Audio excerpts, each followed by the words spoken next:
Қарап көрсөңүз негизинен баары эле кайра кайталанып жаткандай сезилет.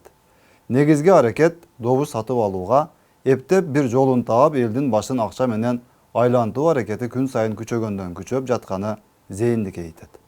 Арам тамактын артынан абалы араң жанга айланып аткан Кыргызстаныбызды мындайда ким сактап калат?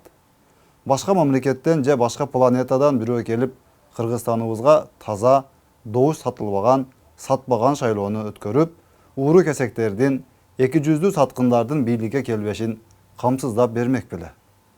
Эмне кыргыз журту бул жолу да уурулардын колуна өз тагдырын арзан буюмдай кылып сатып бериш керекпи?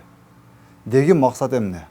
Элдин акчага кызыгуу сезиминен, акчага муктаждыгынан, ишенчектигинен пайдаланып, бир аз чыгаша кылып анан бийликке келип алып, миң эселеп кайра ошол байлыктарды көбөйтүүбү?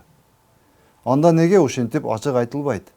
Анан неге бир туруп Кудайды кошуп сүйлөп, бир туруп криминалды кошуп сүйлөп, бир туруп медицинаны кошуп сүйлөп алдап жатышат?